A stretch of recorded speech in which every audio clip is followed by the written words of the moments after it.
fine. I loved your modeling. Oh, I thank you so much. I was like, I'm just like, boop. It's like, I hope it works. Did your dad give you some of this natural funniness? I definitely got it, half of it from my dad, but honestly half of it from my mom. I'm actually like the louder Lopez, I like to call myself. My dad is kind of quiet, and I'm just kind of like, I will make myself known. So I think that's definitely my mom. My mom was a theater major as well. When I saw some of the excerpts from the show, some of the same things happened to me, and I was totally connecting. Oh, really? I didn't talk to my dad for like 10 years. Yeah, I was like, in the show it's been 10, and I think on and off it's probably about that. I think the longest that we didn't speak was like 3.5 years, but, I think that's especially I think what is different about Lopez versus Lopez, that we capture that time, because sometimes I like to think comedy is just tragedy and time, and now with my dad and I, enough time has passed that we're able to look back on our relationship and realize that it can connect to a lot of people, and that it's real, and that it's like, yes, we're happen to be a family, and it's every family is like ours. Maybe. Did you challenge your dad on the show?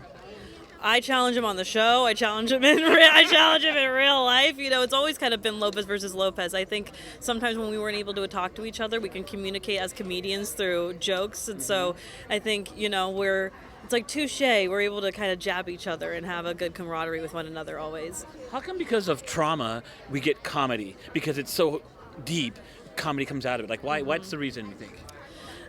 I know I think some people always just like to laugh at themselves, to release, but I also think sometimes that's the only way to get through is through laughter. I know for me, that's sometimes the only thing that's always kept me going.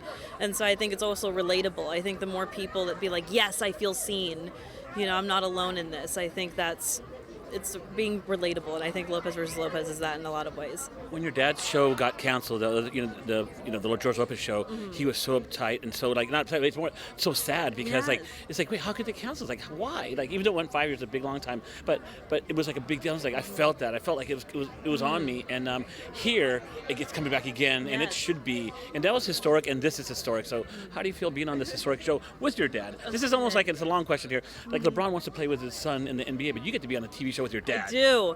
I was like, it is something I don't think we would have ever thought to do, and I think I'm going to have this forever, and I'm enjoying every single moment because I know that this is an experience that is so unique, and I feel so lucky to be able to go with my dad every day, and hopefully we're as lucky. George Lopez show got canceled, but it's never been off the air in 20 years, and I hope Lopez versus Lopez is just that lucky. Are you glad you TikToked your life and this happened? You work your whole life for that one moment, and my mom actually didn't want me to post that TikTok, so it's like, don't listen to your parents sometimes, kids. And it's like, you never know. And so I thought, who knew that working, but I'm a comedian. I'm willing to put myself out there, go for the joke, and that's something that's me, and Debbie Wolf noticed me, and so always just be yourself. You never know what's going to get you noticed. You got it. Great talking to you, and it's insane that the series is out there. I can't even believe it. It's like, go watch it! Okay, well, I'm going to watch it. So I'm going to promote it. Good yes, job. Thank you so much.